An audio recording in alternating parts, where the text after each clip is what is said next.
বলা হয় এই কালো একটা কাক পাঠালো, যাও যাও তুমি যা খোঁজ খবর নাও প্লাবন থামার পরে পানি কতটুকু আছে, নদীর পানি উপরে আছে না কতটুকু শুকায় গেছে। এই কাকটা উঠতে উঠতে উঠতে উঠতে অনেক দূর পর্যন্ত প্লাবন কতটুকু পানি শুকাইছে সেটা দেখার জন্য রওনা হলো। ভাইয়েরা আমার, অনেক সময় পার হওয়ার পর নূহ পয়গম্বর সে উম্মতদেরকে ডাক দিয়া কয়, এই পাখি কাককে পাঠাইলাম, এই কাক তো এখনো ফেরত আসলো না, কি ব্যাপার?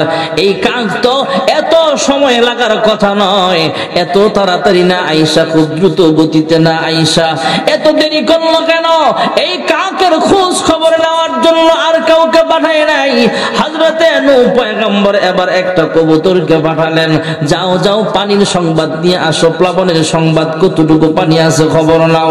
কবুতর যায় দ্রুত গতিতে খবর নিয়ে যখন আসে, কিছুক্ষণের মধ্যেই আবার কাক চলে আসলে নূহ পয়গম্বর ডাক দিয়া বলে, হ্যাঁ কাক, তোমাকে বলেছিলাম খবর নিয়ে আসার জন্য, সংবাদ নিয়ে আসার জন্য, তুমি আসলা না, তোমার পরে পাঠাইলাম, তোমার অপেক্ষা করে করে ক্লান্ত হয়ে গেছে আমরা, অনেকক্ষণ অপেক্ষা করার পর কবুতর পাঠালাম, কবুতর তো ঠিকই খবর নিয়ে আসছে, কবুতর চলে আসছে, তুমি এখনো আসলা না, অনেক দেরিতে আসলা, কি হয়েছে তোমার?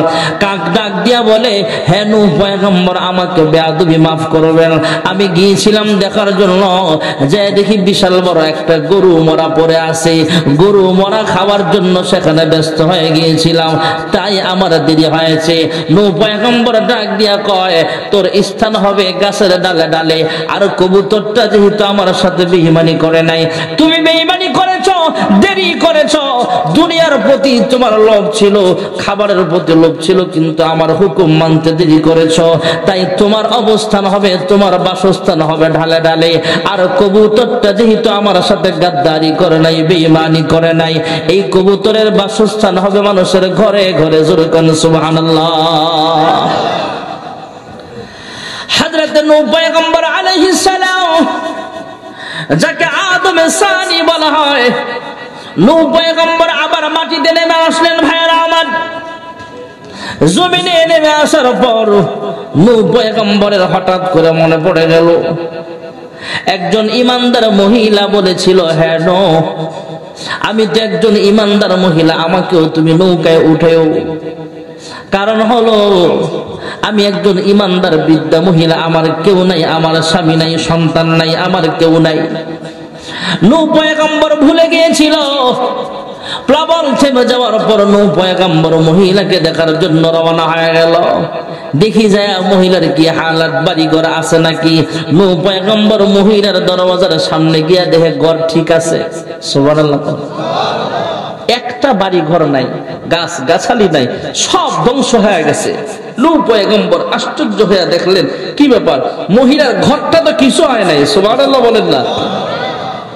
নূহ আলাইহিস সালাম বাড়ির সামনে যায় ডাক দিছে, ডাক দেওয়ার পর মহিলা ডাক দিয়ে, নূহ তুমি একটু অপেক্ষা করো, আমি বেডিং বোর্ডিং গুছায় আসতেছি।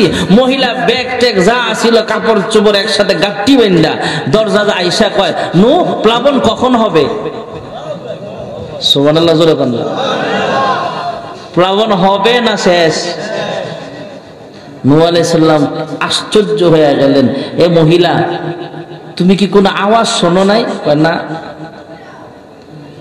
পানি পুনি উড়ে নাই ঘরে? কার না, মহান আল্লাহ রাব্বুল আলামিন সব ধ্বংস করে দিয়েছেন। নূহ পয়গম্বর হয়তো মহিলা উম্মতের কথা বলে গিয়েছিল, আমার আল্লাহ মহিলাটাকে বলে নাই, ইমানদার মহিলার ঘরটাকে রক্ষা করেছে। প্লাবনের কোন আওয়াজ মহিলার কানে আল্লাহ পৌঁছায় নাই, মহিলার কানটাকে হেফাজত করেছেন, চোখটাকে হেফাজত করেছে। মহিলা ডাক দেয়া কয়, হ্যাঁ নূহ, অন্য সময় যেইভাবে বসবাস করি সাদা সিধা অবস্থায় সাধারণ ভাবে, আমি সেম সেইভাবে বসবাস করেছি, আমার কোনো অসুবিধা হয় নাই। তোমরা প্লাবন হয়েছে, এতদিন পর্যন্ত প্লাবন হলো, আবার প্লাবন থেমেও গেল, আমি ইমানদার, তাই আল্লাহ আমাকে হেফাজত করেছে। যেরকম সুবহানাল্লাহ। 950 বছর পর্যন্ত দাওয়াত দিলেন, মাত্র 40 থেকে 42 জন মুসলমান ইমানদার, আর আমার নবীর উম্মত কি মাত্র 40 জন? এখানেই তো কয়েক 40 হবে। কুনতুম খায়রা উম্মাতিন উখরিজাত লিন-নাস তা'মুরুনা বিল মা'রুফি ওয়া তানহাউনা 'আনিল মুনকার ওয়া তু'মিনুনা বিল্লাহ। মহান আল্লাহ রাব্বুল আলামিন শেষ নবীর উম্মতদেরকে অনেক মর্যাদাশালী করেছেন।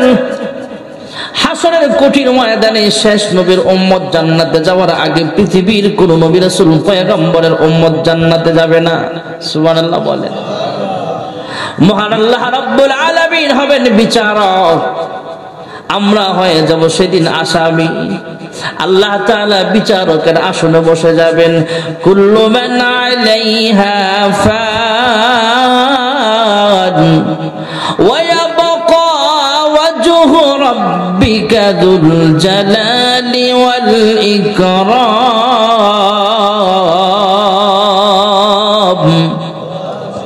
পৃথিবী সব আল্লাহ ধ্বংস করে দিবেন, আবার পৃথিবী গড়বেন তথা বিচারালয় আল্লাহ তাআলা কায়েম করবেন। আমি যেমন একজন বক্তা সাহেব একটা চেয়ারে বসলাম, চেয়ারম্যানের যেমন চেয়ার আছে, ইউনিয়ন পরিষদে চেয়ারম্যান সাহেবদের জন্য চেয়ার আছে, মেম্বার সাহেবদের জন্য চেয়ারের ব্যবস্থা আছে, স্টেজে বক্তার জন্য চেয়ার আছে, সভাপতির জন্য চেয়ার আছে, অতিথির জন্য চেয়ারের ব্যবস্থা আছে। পার্লামেন্টে পার্লামেন্ট সদস্য সংসদ সদস্যদের জন্য চেয়ারের ব্যবস্থা আছে, স্পিকারের জন্য চেয়ার আছে, প্রধানমন্ত্রীর জন্য চেয়ার আছে। আমার আল্লাহ ডাক দিয়া কয়, আমি আল্লাহ হলাম সব কিছুর মালিক, আমার আল্লাহর হাতে, আমি আল্লাহর হাতে সব ক্ষমতা, আমি আল্লাহ তাআলারও একটা কুদরতি চেয়ার আছে। যেরকম সুবহানাল্লাহ। وسع كرسيه السماوات والأرض ولا يؤوده حفظهما وهو العلي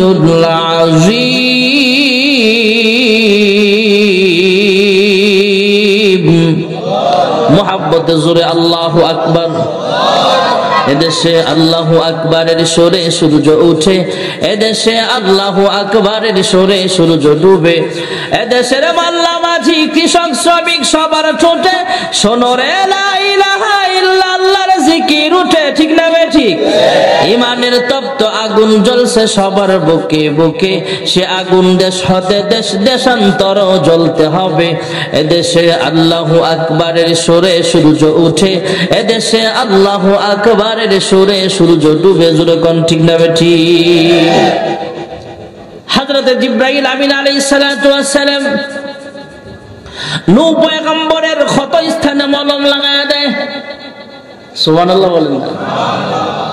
বেঈমানরা যে মারছে, রক্তাক্ত হয়ে গেছে, রক্তগুলো মুছে মুছে মলম লাগায়া দেয়। সুবহানাল্লাহ বলেন। যেখানে ব্যথা পাইছে ব্যথাগুলো একটু মেসেজ করে দেয়, আর হযরত নূহ পয়গম্বরকে সান্ত্বনা দেয়, এ পয়গম্বর, এই দুনিয়ার মানুষগুলো বুঝি বড় নিষ্ঠুর, তারা বুঝে আপনাকে এমনি মারতে পারলো। এত মার খাওয়ার পরেও নূহ পয়গম্বর আবার জিবরাইলকে জিজ্ঞেস করে, হ্যাঁ জিবরাইল, আগামীকাল আবার আমার কি ডিউটি হতে পারে আল্লাহর পক্ষ থেকে? আজকে যে ডিউটি করছেন সে একই ডিউটি। আজকে যেমন মানুষকে দাওয়াত দিয়েছেন, দেওয়ার পরে মার খাইছেন, মার খাওয়ার পরও আগামীকাল আবার কাজ হলো আল্লাহর পথে দাওয়াত দেওয়া। যেরকম সুবহানাল্লাহ। এত মার খাওয়ার পরও আল্লাহর পথে দাওয়াত দেয়। এই জন্যই তো উম্মতের উলামায়ে কেরাম জেল জুলুম পরোয়া না করে, নিজের উপর আঘাত আসতে পারে সেটাও পরোয়া করে না, কাহারও চোখ রাঙ্গানিকে পরোয়া করে না। উলামায়ে কেরাম হক কথা বলেছে বলেই যাবে ইনশাআল্লাহ। ঠিক না বেঠিক? জোরে বলে। কি হবে আলেম হয়ে ইমাম সেজে সমাজেতে, যদি পারো সত্য কথা উচ্চ স্বরে না বলিতে। চাকরির ভয় করো যদি ছেড়ে দাও ওই না গদি, কি হবে ধোকা দিয়ে আল্লাহকে, কি হবে বেঁচে থেকে। ঠিক না বেঠি? 950 বৎসর পর্যন্ত কালিমার দাওয়াত দিলেন হযরত নূহ পয়গম্বর আলাইহিস সালাতু ওয়াস সালাম। হযরতে পয়গম্বর নূহ আলাইহিস সালাম ৯৫০ বছর পর্যন্ত দাওয়াত দেওয়ার পর আল্লাহর পক্ষ থেকে জানানো হয়েছে, নূহ যে উম্মতগুলো আছে আর বাকি বেঈমান কাফেররা আর নতুন করে কালেমাওয়ালা হবে না, উল্টা ওরা তোমার উম্মতকে ধ্বংস করার চেষ্টা করবে। নূহ পয়গম্বর এবার মহান আল্লাহ রাব্বুল আলামিনের কাছে দোয়া করতেছেন, قال نوح رب لا تذر على الأرض من الكافرين ديارا। হে পরওয়ারদিগার আলম, এদের একটা ঘর বাড়িও তুমি ছাইরো না, কারণ নূহ পয়গম্বর হলেন একজন আল্লাহর পাঠানো নবী, উনি হলেন পাক জবানওয়ালা। আল্লাহর কাছে কিছু চাইলে আল্লাহ ফেরত দেয় না, জোরে কোন সুবহানাল্লাহ। জবানটা বড় পাক। বর্তমান জামানায় অনেক মানুষ এমন আছে যাদের পাক জবান, হারাম খায় না, বেহুদা গলত কথা বলে না, গাল মন্দ করে না, গীবত শিকায়ত করে না, জিহ্বাটা মালিকের নাম জপতে জপতে সব সময় তাজা রাখে। এই পাক জবানওয়ালারাও আল্লাহর কাছে কিছু চাইলে আল্লাহ ফেরত দেয় না, সুবহানাল্লাহ। আল্লাহর হাবিব রাহমাতুল লিল আলামিন ছিলেন পাক জবানওয়ালা। আল্লাহর কাছে দোয়া করে ফেলেছে, হে পরওয়ারদিগার আলম, দুই ওমর তথা একজন হলো ওমর ইবনুল খাত্তাব, না হয় আবু জাহেল, দুইজনের একজনকে তুমি ইসলামের জন্য কবুল করিয়া নাও। আল্লাহ ওমরের ব্যাপারে দোয়াটা কবুল করে নিছে, জোরে কোন সুবহানাল্লাহ। এদিক দিয়ে আবু জাহেলের নেতৃত্বে গোপন একটা মিটিং চলছে, মুহাম্মদকে কিভাবে তার এই মিশনটা থামানো যায়। কেউ কি পৃথিবীর জমিনে আমরা যারা আছি সবাই মিলে সূর্যের আলো বন্ধ করার ক্ষমতা আছে? তাহলে কোরআনের আলো বন্ধ করবে কিভাবে? মিটিং তো শিখি করছে। আবু জাহেল ডাক দিয়া বলে, সব বড় বড় নেতাদেরকে একসাথে করে গোপনে মিটিং করতেছে, কি করা যায়, মুহাম্মদকে কেমনে থামানো যায়। একজন ডাক দিয়া কয়, আবু জাহেল আমার কাছে একটা বুদ্ধি আছে। কয় কি বুদ্ধি? কয় মুহাম্মদকে দেশ থেকে বের করে দাও, দেশান্তর করে দাও। সে আমাদের দেশ থেকে যদি চলে যায় তাহলেই তো আর কালেমার দাওয়াত দিতে পারবে না। আবু জাহেল যদিও কাফের বেঈমান, তার মাথাটা দুনিয়াবি রাজনীতিবিদদের মধ্যে কম ছিল না, অনেক বড় পলিটিক্স সে জানতো। সে ডাক দিয়া কয়, মুহাম্মদকে যদি দেশ থেকে বের করে দাও, এত ভালো মানুষ মুহাম্মদ, আমরাই তো তাকে আল আমিন বলে জানি, আমরাই তো উপাধি দিয়েছি আল আমিন। সে যে দেশে যাবে সে দেশের মানুষ সব মুসলমান হয়ে আমাদের দেশে আইসা আমাদেরকে এই দেশ থেকে তাড়াবে। ঠিক না? ঠিক জোরে কর। ঠিকই তো করছে, ঠিকই তো করছে। মক্কা বিজয় এমনি এমনি হয় নাই, মক্কা থেকে তাড়ায়া দিছে, মদিনায় গেছে, মদিনা থেকে আবার মক্কা বিজয় হয়েছে।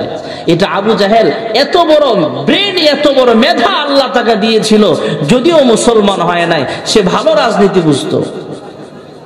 আর একজন ডাক দিয়া কয়, আবু জাহেল আমার একটা পরামর্শ আছে। কয় কি পরামর্শ? কয় মুহাম্মদকে জেলখানায় আবদ্ধ করো। কোথায়? জেলখানায়। আবু জাহেল এর মাথায় কত চালু দেখেন। আবু জাহেল সে ডাক দিয়া কয়, মুহাম্মদকে যদি জেলখানায় দাও হিতে বিপরীত হবে। কয় কেন? কয় জেলখানায় এখন যারা আছে, কেউ দেশের সবচেয়ে বড় ক্রিমিনাল, কেউ হয়তো সবচেয়ে বড় মাদক ব্যবসায়ী, কেউ হয়তো সবচেয়ে বড় খারাপ মানুষ, সবচেয়ে বড় খুনি, সবাই তো জেলখানায় আছে। আর মুহাম্মদ এত ভালো মানুষ, সে যদি জেলখানায়ও যায়, জেলখানার খুনি সন্ত্রাসী সব মুসলমান হয়া জেলের তালা ভাঙ্গা তোমাকে আমাকে পিটায়া বঙ্গোপসাগরে বাসাবে। ঠিক না? ঠিক জোরে।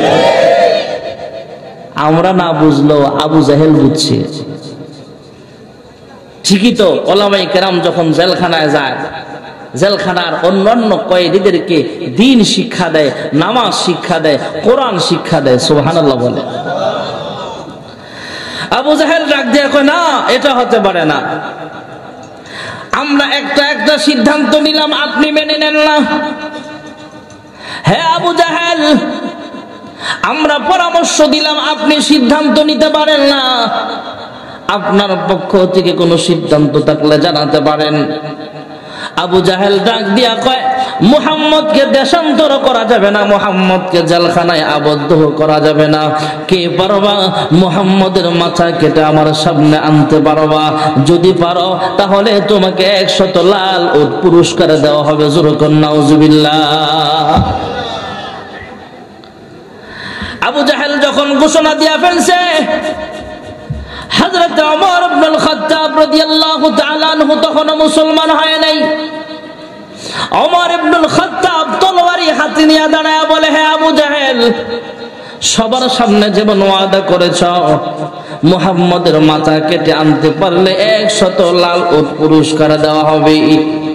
ওয়াদা মোতাবেক 100 লাল উট রেডি রাখো, প্রস্তুত রাখো, আমি যাব আর আসবো, মুহাম্মদের মাথা কেটে নিয়ে আসবো। জোরে কোন নাউজুবিল্লাহ।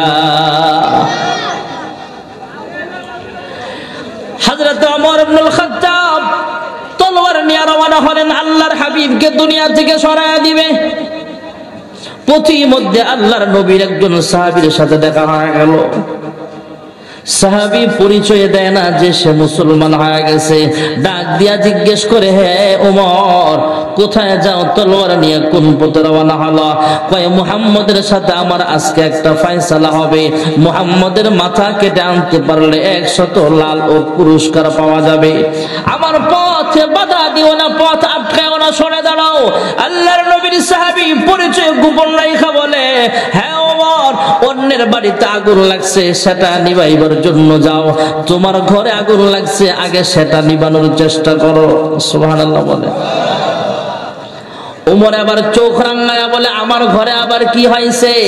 আল্লাহর নবীর সাহাবী ডাক দেয়া বলে, হ্যাঁ ওমর, একটু আগে শুনতে পাইলাম তোমার বোন ফাতেমা আর তোমার বোনের জামাই কালিমা পড়ে মুসলমান হয়ে গেছে।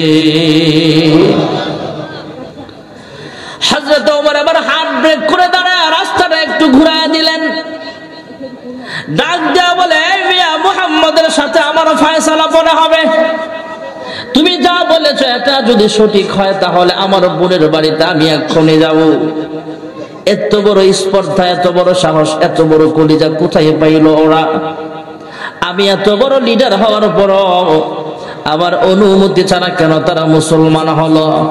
মুহাম্মদের সাথে আমার ফয়সালা হবে। রাস্তা ঘুরানোর ব্যবস্থা কে করেছেন? আর জোরে বলে। হযরত ওমর রাস্তাটা চেঞ্জ করে বোনের বাড়ির দিকে রওনা হলেন। বোনের দরওয়াজায় আঘাত করলেন। দরওয়াজায় আওয়াজ দেওয়ার আগে ভিতর থেকে কোরআনুল কারীম তেলাওয়াত চলছিল। ভিতরের কোরআন তেলাওয়াতের আওয়াজ কানের মাধ্যমে ওমরের অন্তর পর্যন্ত আল্লাহ পৌঁছায় দিয়েছেন। ভেতরে কে যেন তেলাওয়াত করে, তাহা মা أنزلنا عليك القرآن لتشقى। হযরত ওমর দরওয়াজায় আঘাত করলে দরওয়াজা খোলা হলো। যেই কারি সাহেব কোরআন তেলাওয়াত শিখাচ্ছিলেন, ওমরের আওয়াজ পায় তিনি আড়ালে লুকায়া গেলেন। ভগ্নিপতি দরওয়াজা খুললে বোনের জামাইকে তলোয়ারের উল্টা পিঠ দ্বারা আঘাত করে এভাবে কালারে ধইরা চড় থাপ্পড় মারে আর গালমন্দ করে বলে, তোমরা কোন সাহসে, কোন কলিজা নিয়া? এত বড় কলিজা তোমাদের! আমি ওমর এত বড় নেতা হওয়ার পরও আমার অনুমতির অপেক্ষা রাখলো না। আমার অনুমতি ছাড়া তোমরা কেন মুসলমান হলা? এক পর্যায়ে বোন সামনে আসলে বোনকেও মারতেছে। রক্তাক্ত চেহারা নিয়ে বোন ডাক দেয়া বলে, হ্যাঁ ভাই ওমর, তুমি যেই মায়ের সন্তান আমিও কিন্তু সেই মায়ের সন্তান। তুমি যেই মায়ের দুধ পান করে বড় হয়েছ আমিও কিন্তু সেই মায়ের দুধ পান করেছি। হ্যাঁ ভাই ওমর, আমাকে মারতে মারতে দুনিয়া থেকে বিদায় করে দিতে পারবা? আল্লাহর কসম করে বলি রে ভাই, এক মুহূর্তের জন্য কালেমা ছাড়তে আমি রাজি হব না।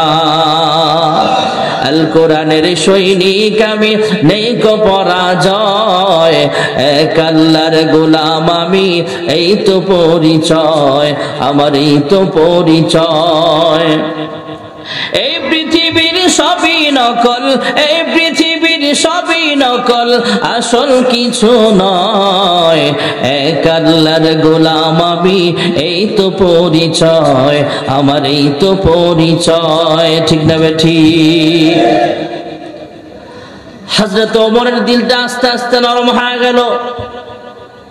বোনকে এক পর্যায়ে ডাক দেয়া বলে, হ্যাঁ বোন, বাহির থেকে যে তেলাওয়াতের শব্দ শুনেছিলাম সেই কাগজখানা দাও আমাকে, তোমরা যেটা পাঠ করতেছিলে সেটা আমার কাছে দাও। এক পর্যায়ে বোন ডাক দেয়া বলে, হ্যাঁ ভাই ওমর, তুমি এই মুহূর্তে বেঈমান, তোমার হাতে কোরআন দেওয়া যাবে না, চলো রহমতে আলম নবীর দরবারে তোমাকে নিয়ে যাওয়া হবে। সুবহানাল্লাহ বলেন। হযরত ওমরকে আল্লাহর হাবিবের কাছে নিয়ে যাওয়া হলো। পথির মধ্যে আরো কয়েকজন সাহাবীও একসাথে হয়ে গেলেন। এদিক দিয়ে আল্লাহর হাবিব সাফা পাহাড়ের পাশে বসা আছেন। আল্লাহর হাবিবের কাছে আসলি ওমরকে আবার পয়গম্বর বুঝালেন। ওমর এক পর্যায়ে কালিমা পড়ে মুসলমান হয়ে গেছে। হযরত ওমর ডাক দিয়া কয়, ইয়া রাসূলুল্লাহ, ইয়া হাবিবাল্লাহ, এই মুহূর্তে আমার কোন আমল আছে? কয়, একটু পরে যখন আমরা নামাজ পড়ব তুমিও নামাজ পড়বা, আমরা যদি আমল করি আমাদের সাথে তুমিও আমল করবা। কোথায় করেন আমল?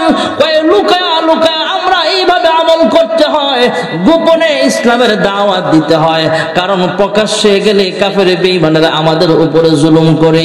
আবু জাহেল নেতা তার দলবলের লোকেরা আমার উপরে আঘাত করে জুলুম করে। আল্লাহর হাবিব এই কথাগুলো বলার পর হযরত ওমর ডাক দেয়া বলে, ওগো আল্লাহর হাবিব, আমি ওমর ইসলাম গ্রহণ করার পরও যদি এইভাবে গোপনে গোপনে কালেমার দাওয়াত দিতে হয়, তাহলে আমি ওমর ইসলাম ধর্ম গ্রহণ করে কি লাভ হলো? আজ থেকে প্রকাশ্যে কালেমার দাওয়াত দেওয়া হবে। মক্কাতুল মুকাররমায় চলেন, আপনি নামাজের ইমামতি করবেন। কাফেররা যদি বাধা দিতে আসে, আমি ওমর তাদের মোকাবেলায় একাই যথেষ্ট। জোরে বলুন সুবহানাল্লাহ। নবীদের দোয়া আল্লাহ কবুল করিয়া নেয়। আল্লাহর হাবিব দোয়া করেছেন ওমরের ব্যাপারে, আল্লাহ তাআলা দোয়া কবুল করে নিয়েছেন। হযরতে নূহ পয়গম্বর দোয়া করে ফেলেছেন, রব্বি লা তাযার আলাল আরদি মিনাল কাফিরিনা দাইয়ারা। আয় আল্লাহ, কাফের বেঈমানদের একটা ঘর বাড়িও আপনি ছাড়বেন না। হযরতে নূহ পয়গম্বরের দোয়া কবুল করে নিয়েছেন আল্লাহ তাআলা। মহান আল্লাহ রাব্বুল আলামিন প্লাবন দেওয়ার জন্য সিদ্ধান্ত নিলেন। হ্যাঁ, বিশাল বড় একটা নৌকা বানাও, যে নৌকার মধ্যে শুধু ইমানদাররা উঠবে, জোড়ায় জোড়ায় পশু পাখি উঠবে, গবাদি পশু উঠবে, সেখানে উঠবে। বিশাল বড় একটা জাহাজ বানাও। আয় আল্লাহ, কেমনে নৌকা বানাবো, কেমনে জাহাজ বানাবো আমি তো জানি না। হযরতে জিবরাইল আমিন আসলেন, দেখা দিলেন এমনে এমনে নৌকা বানাও। বিশাল বড় আকৃতির নৌকা বানাইলেন। পাহাড়ি অঞ্চল কখনো বর্ষাই হয় না। কাফের বেঈমানরা নূহ পয়গম্বরকে জিজ্ঞেস করে, হ্যাঁ এত বিশাল বড় নৌকা কেন বানাচ্ছ? কয়, প্লাবন আসবে, শুধু ইমানদাররা নৌকায় আরোহণ করবে, বেঈমানরা প্লাবনে ধ্বংস হয়ে যাবে। কাফের বেঈমানরা বিশ্বাস করে না, ওরা ক্রিটিসাইজ করে, ঠাট্টা বিদ্রুপ করে বলে, হ্যাঁ যেখানে আমরা পানি দেখি না, বর্ষাকাল হয় না, পাহাড় পাহাড় আর পাহাড় যেখানে আছে সেখানে আবার প্লাবন হবে কোত্থেকে? বিশ্বাস হয় না ওদের। হযরত নূহ পয়গম্বর ডাক দিয়ে বলে, তোমরা বিশ্বাস করো আর না করো, অবশ্যই অবশ্যই প্লাবন চলে আসবে, বেঈমানরা সব ধ্বংস হয়ে যাবে। এখনো সময় আছে, ইমানদার হয়ে যাও, তাহলে প্লাবনের ধ্বংসের হাত থেকে বাঁচতে পারবা, আমার নৌকায় আরোহণ করার সুযোগ পাইবা। সুবহানাল্লাহ বলেন। লোকগুলো উল্টা নূহ পয়গম্বরের নৌকাটা নোংরা বানাই ফেলত। এরা আইসা সকালবেলা বাথরুম ধরলে নূহ আলাইহিস সালামের নৌকার ভিতরে যায় বাথরুম করত। আল্লাহ, এটা কি কাজ হইল? নৌকা বানাইছি আপনার হুকুমে, এখন তো এটা ওরা বাথরুমের টাঙ্কি বানাইছে। আল্লাহ ডাক দিয়া কয়, সবুর করো, দেখো আমি আল্লাহ খেলা কি দেখাই। সুবহানাল্লাহ। আল্লাহ একটা ভাইরাস ছড়াইয়া দিছে, কোটি লক্ষ লক্ষ মানুষ, হাজার হাজার মানুষ বসবাস করে। শতে শতে মানুষ, হাজার হাজার মানুষের শরীরে শ্বেত রোগ, বিভিন্ন রোগ, চামড়ায় সাদা সাদা রোগ, গোটা চুলকানি, বিভিন্ন রোগ দিয়ে দিয়েছে চামড়ার ভিতরে আল্লাহ তাআলা। এই রোগের কারণে বিভিন্ন মানুষ অতিষ্ঠ, যার চিকিৎসা হাসপাতালেও নাই, চিকিৎসার পরেও ভালো হয় না, রোগ শুধু বাড়ে, রোগীও বাড়ে, রোগও বাড়ে। এক পর্যায়ে অনেক দূর থেকে একটা রোগী আসছে, নূহ বলে নৌকা বানাইছে, নূহ নবীর নৌকা বলে তোরা সবাই পায়খানা করছিস, কহা আমি অসুস্থ হইলে কি আমারও মনটা চাইতেছে একটু সেখানে যায়, আমারে ধর। কয়েকজনে ধৈরা মইরা কোন রকম নিয়ে ওখানে বসাইছে। রুগী তো অসুস্থ বুড়া মানুষ, পট করে ফিসলা খায়া, ফাও ফিসলায়া নৌকার ভিতরে পড়ে গেছে। বাথরুমের টাঙ্কির যদি পরে আর কি আর গোসল করানো লাগবে? বাথরুমের টাঙ্কি থেকে যখন সে গোসল করে উঠছে ডুব দিয়া, উঠার পরে মানুষ ধরাধরি করে তারা টান্না টুন্না উড়াইছে কোন রকম, উড়াইবার পরে এর যখন পানি দিয়া ধুইছে, গোসল করাইছে, তাকায়া দেখে এই রোগটা এত অসুস্থ ছিল যার চিকিৎসা নাই, কোন রকম আমরা ধইরা যারা বাথরুমে বসাইছি, নূহ নবীর নৌকায় গোসল করে তার রোগ ভালো হয়ে গেছে। সুবহানাল্লাহ।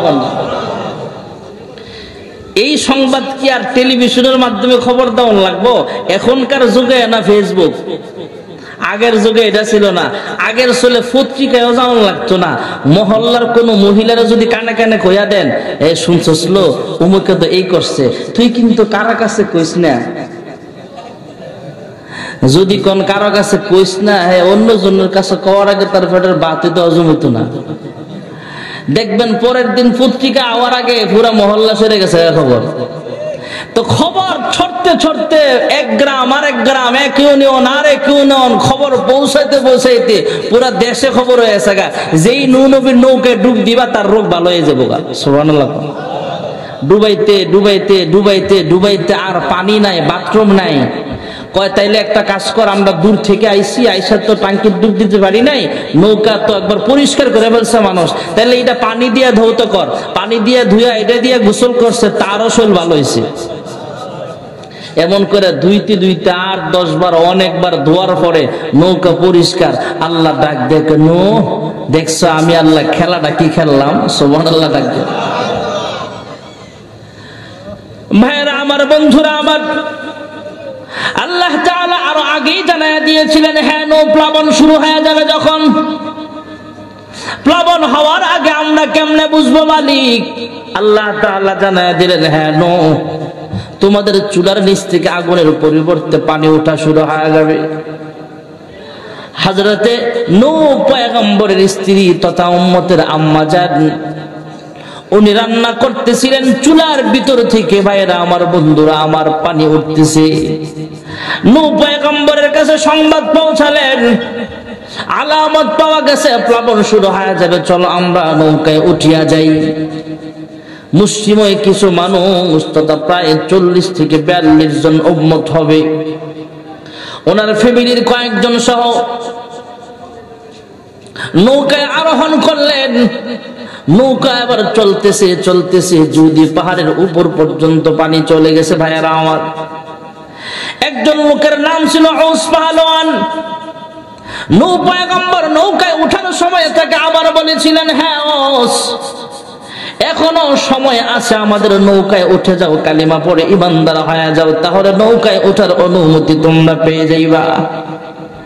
ঔস পাহলোয়ান ডাক দিয়া কয়, হ্যাঁ নূহ, আমাকে এত বড় দেহওয়ালা বানানো হয়েছে, এত লম্বা মানুষ আমি, আমাকে মারার মতো ক্ষমতা কারো নাই।